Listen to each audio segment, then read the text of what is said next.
That other savant we mentioned, Daniel Tammet, an Englishman, a 27-year-old math and memory wizard. I was born November 8th, 1931. It's a prime number, 1931. And you were born on a Sunday. And this year your birthday will be on a Wednesday. And you'll be 75. Precisely. It's estimated there are only 50 true savants living in the world today, and yet none are like Daniel. He is articulate, self-sufficient, blessed with all of the spectacular ability of a savant, but with very little of the disability. Take his math skills. Okay, so 31 by 31 by 31 by 31. Yeah. Is 923,521. I dare say you're right. Or 17 times 17 times 17 times 17. 83,521. And it's not just calculating.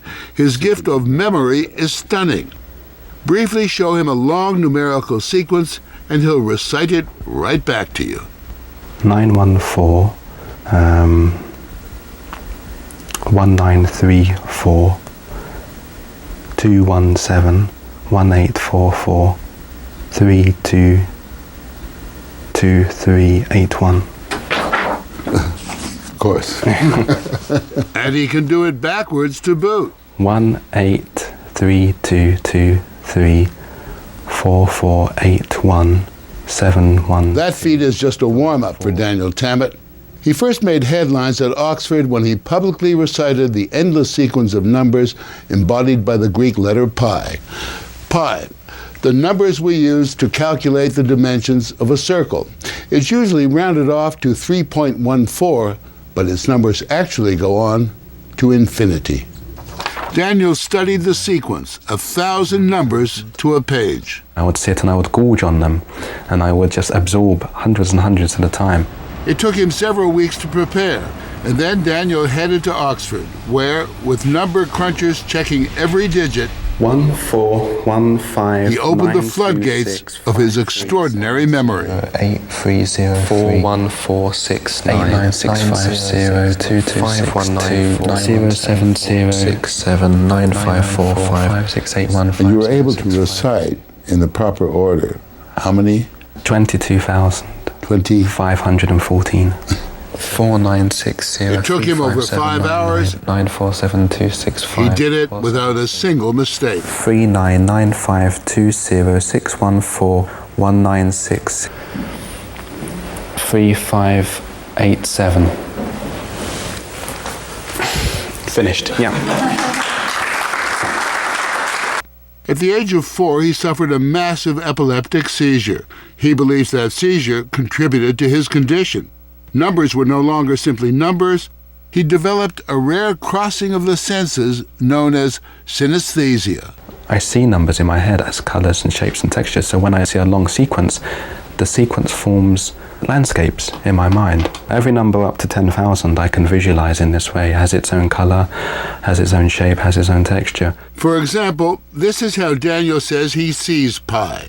And when he does those instant computations, he's not calculating, but says the answer simply appears to him as a landscape of colorful shapes. The shapes aren't static.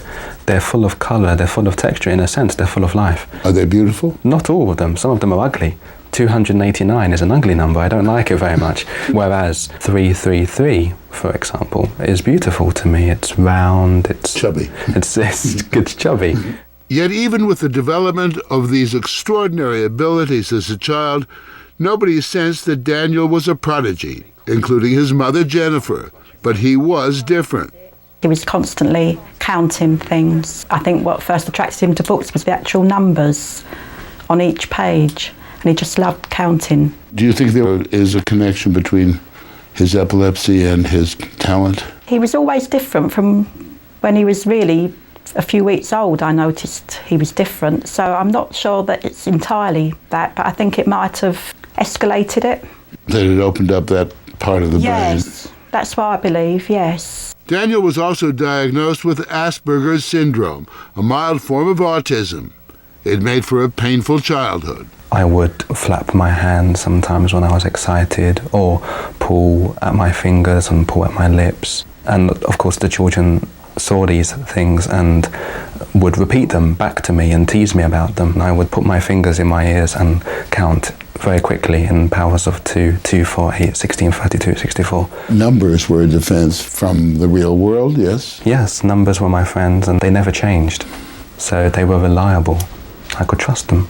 And yet, Daniel did not retreat fully into that mysterious prison of autism, as many savants do. Yet the limits of his autism are always there. I find it difficult to walk in the street sometimes if there are lots of people around me.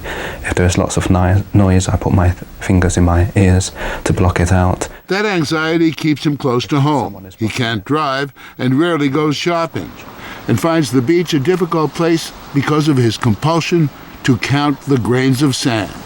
And it manifests itself in other ways, like making a very precise measurement of his cereal each morning. It must be exactly 45 grams of porridge, no more, no less. That's perfect. 1 hour after we leave today, and I will not remember what you look like, and I will find it difficult to recognize you if I see you again. I will remember your handkerchief, and I will remember you have 4 buttons on your sleeve, and I remember the type of tie you're wearing. It's the details I remember. And it's the details that make us all so different. One man may see numbers as a tedious necessity of modern life. Another sees them as the essence of life. Pi is one of the most beautiful things in all of the world, and